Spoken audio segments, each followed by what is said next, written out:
दोस्तों आज के इस वीडियो में हम जानेंगे कि कौन से इलेक्ट्रिकल पार्ट्स को क्या कहते हैं। ये एक पैनल है और इस पैनल के अंतर्गत कौन कौन से पार्ट्स यूज़ किए गए हैं, इसके बारे में कुछ जानकारी इलेक्ट्रिकल वाले दोस्तों को होना चाहिए। तो उसके बारे में हम इस वीडियो में आपको समझाएंगे कि कौन से पार्ट्स कहाँ लगे हैं और क्या है ये, क्योंकि इनकी भी जानकारी मस्ट इम्पॉर्टेंट है, क्योंकि नाम भी इनका जानना बहुत ज़रूरी होता है। तो स्टार्ट करेंगे सबसे पहले हम। ये है हमारा दोस्तों सिलेक्टर स्विच, जिसमें हमको ऑन ऑफ का सिस्टम मिलता है। और ये ऑन ऑफ के लिए स्विच जो लगा हुआ है, सिलेक्टर स्विच लगा है, ये हमारा 63 एम्पियर का है। और ये बड़ा है, ये मेन स्विच क्या काम करेगा, ये मेन स्विच के लिए लगा हुआ है।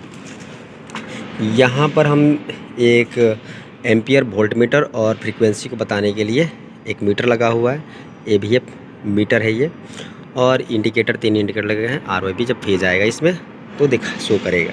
बाकी ये हमारा इमरजेंसी का एक पुश बटन है, इमरजेंसी पुश बटन है, इसे दबाएंगे तो सारे कंट्रोल ऑफ हो जाएंगे, जिससे पावर कहीं नहीं जा पाएगा। ये हमारा इमरजेंसी स्टॉप का इंडिकेटर है। फिर स्टार्ट का पुश बटन, स्टार्ट का ये सारे जो ग्रीन पुश बटन है ये स्टार्ट करने के लिए, और जितने भी ये रेड वाले पुश बटन दिख रहे हैं ये हमारा स्टॉप का पुश बटन है। और ट्रिप के लिए हमने येलो यहाँ पर यूज़ किया। फिर यहाँ पर एक सेलेक्टर स्विच है, जिससे ऑन ऑफ करना होगा, उसको करेंगे। तो ये सेलेक्टर स्विच है, ये इंडिकेटर है। अलग अलग कलर में इंडिकेटर्स आते हैं, इसे हम पायलट इंडिकेटर भी कहते हैं। अब चलिए इसके अंदर के कुछ पार्ट्स के नाम को हम समझ लेते हैं। मस्ट इम्पॉर्टेंट जो हमने इंडिकेटर जो स्विच जो पुश बटन की बात कहा, पुश बटन में जो पीछे एलिमेंट लगे होते हैं ये बेस होता है, जो ये आपको दिख रहा है ना, जिसके ऊपर ये लगा हुआ है। इसका जो NONC जो एलिमेंट लगे हुए हैं वो उस जिसके ऊपर लगे होते हैं वो होता है बेस। और इसमें ये आपका हो गया पुश बटन, और इसके नीचे बेस लगा होता है। बेस के ऊपर हमारा NONC का जो एलिमेंट होता है वो लगा होता है।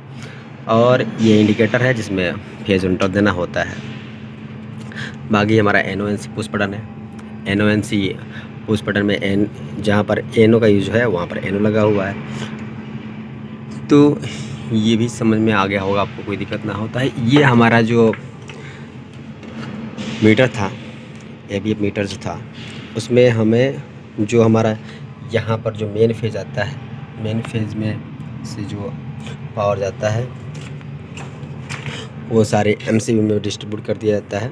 जितना भी आपको MCB दिख रहा है, ब्रेकर जितना भी है उसमें दे दिया जाता है। यहाँ पर जो पावर गया हुआ है डिस्ट्रीब्यूट होकर के यहाँ से लरी में दिख रहा होगा, बहुत सारे तार हैं, इनसे कनेक्ट होकर आउटगोइंग गया हुआ है। ये इनकमिंग है, ये आउटगोइंग है। और यहाँ पर ये सारे के सारे वायर्स गुजर के गए हुए हैं, कहाँ से, CT से, CT1 CT2 CT3, phase 1 phase 2 phase 3, ठीक है।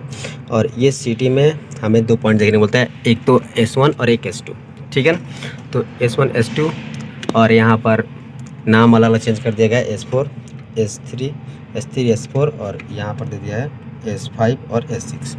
मतलब कि ये S1 S2 के नाम से आता है। तो सारे के जो कनेक्टिंग पॉइंट है यहाँ पर S1 S2 S1 S2 S1 S2 करके आया हुआ है। तो सारे के S1 एक CT का कनेक्ट यहाँ पर कर दिया जाता है। तो ये हमारा आसान है समझना। इससे करंट कितना फ्लो हो रहा है उसको काउंट करके ये मीटर हमको बता देगा। आगे डिजिटल मीटर है, ये शो कर देगा। और ये हमारा इसमें फेज और न्यूट्रल देना होता है सप्लाई, ताकि हमें करंट ये बताए। ये मीटर है तो मीटर को अलग से पावर देना होता है, ये अलग से पावर इसको मिल गया। बाकी यहाँ पर जो L1 L2 L3 जो 3 फेज़ है वो यहाँ पर आएगा, और न्यूट्रल जो यहाँ पर आएगा ही। तो इस तरह से इसका कनेक्शन किया गया होता है। तो इसमें बड़ी कोई बात नहीं होती। जो भी डिजिटल मीटर होता है एम्पियर वोल्ट मीटर वाला, उसमें ज़्यादा परेशानी नहीं होती है, बहुत आसान कनेक्शन होता है उसका। ये है दोस्तों, ये भी समझ में आ गया।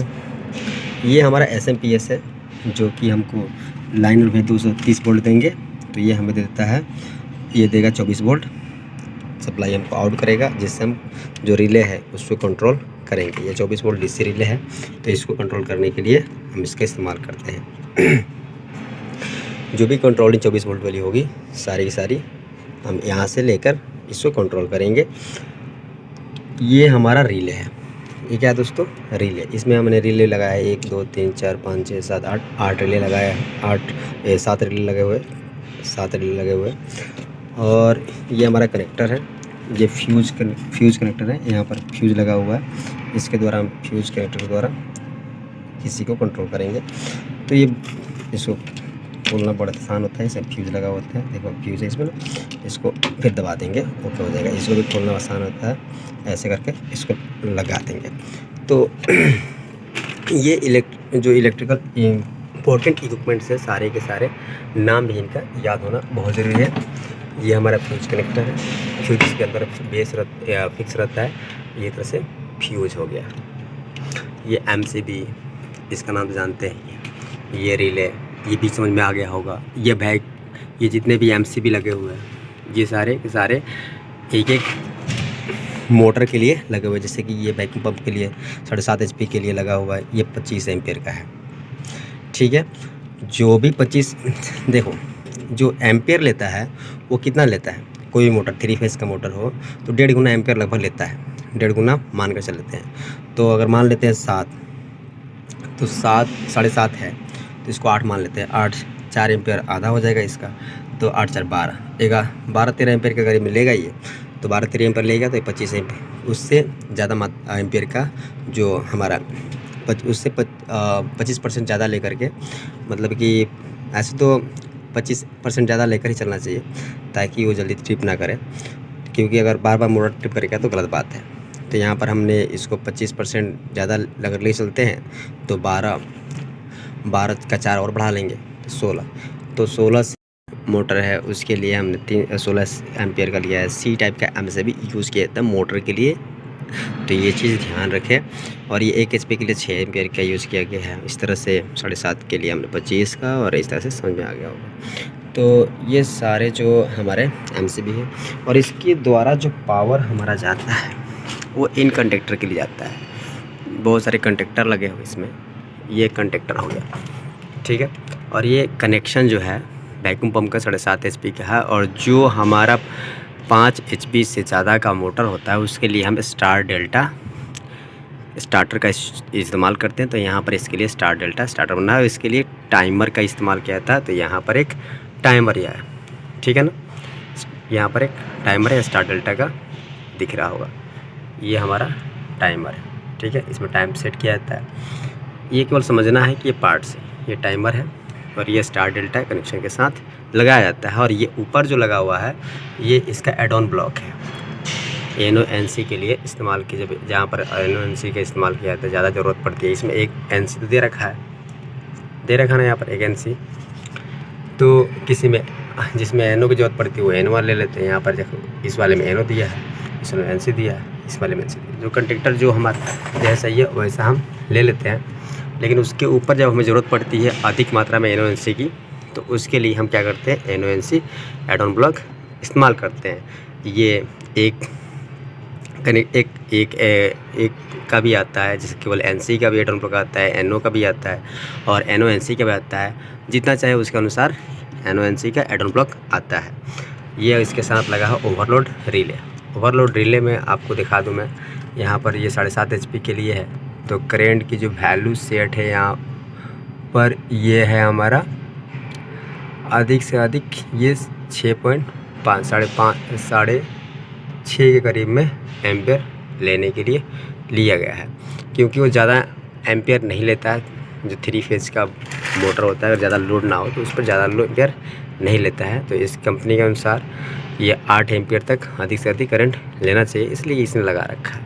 तो 7 का 7.5 लेते हैं तो 7 3 10 के करीब में जाएगा, अधिक से अधिक जाएगा। ज़्यादा पूरा हेवी लोड होगा तब जाएगा उतना, नहीं तो कम ही जाना चाहिए।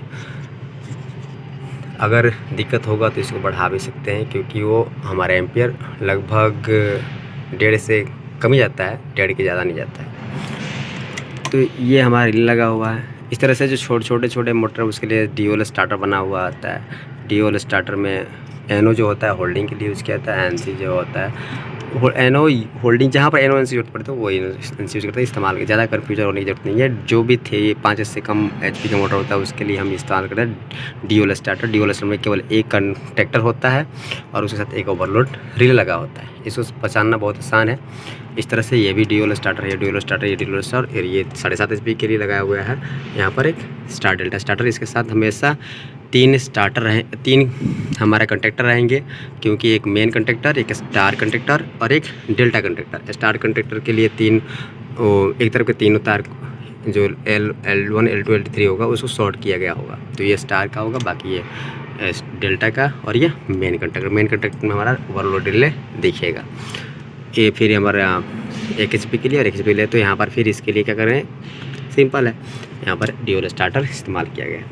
सारा का जो वायरिंग का निचोड़ है वो यहाँ पर आ चुका है नीचे की तरफ में, और यहाँ पर जो स्टार डेल्टा के लिए है वहाँ पर 6 वायर आए हुए हैं। जहाँ पर ड्यूल स्टार्टर है वहाँ पर 3-3 वायर आए हुए हैं। ये 6 वायर है, एक ही के है, ठीक है ना, 1 से लेकर 6 तक 7.5 एचपी के लिए। फिर यहाँ पर भी एक 6 वायर इसके लिए आएंगे 7.5 एचपी के लिए। तो जहाँ पर ड्यूल स्टार डेल्टा बनता है वहाँ पर 6 वायर निकलते हैं, और जहाँ पर ड्यूल स्टार बनता है वहाँ पर 3 वायर मोटर के लिए निकलते हैं। 3 फेज के लिए 3 वायर तो मस्ट है। बाकी यहाँ पर ये आपको दिख रहा है, ये हमारा होटर है, ये बजर है। इस बजर का इस्तेमाल हम, ठीक है ना, इलेक्ट्रॉनिक होटर इसका नाम है, देख सकते हैं VEH 7211 का है। तो ये जो मेन इलेक्ट्रिकल पार्ट्स थे उसके बारे में हमने समझाया आपको। यहाँ पर आपको समझ में आ गया होगा। ये केवल मैंने उसके पार्ट्स को एक्सप्लेन किया है, इनको जानना ज़रूरी है। तो उम्मीद है कि आपको ये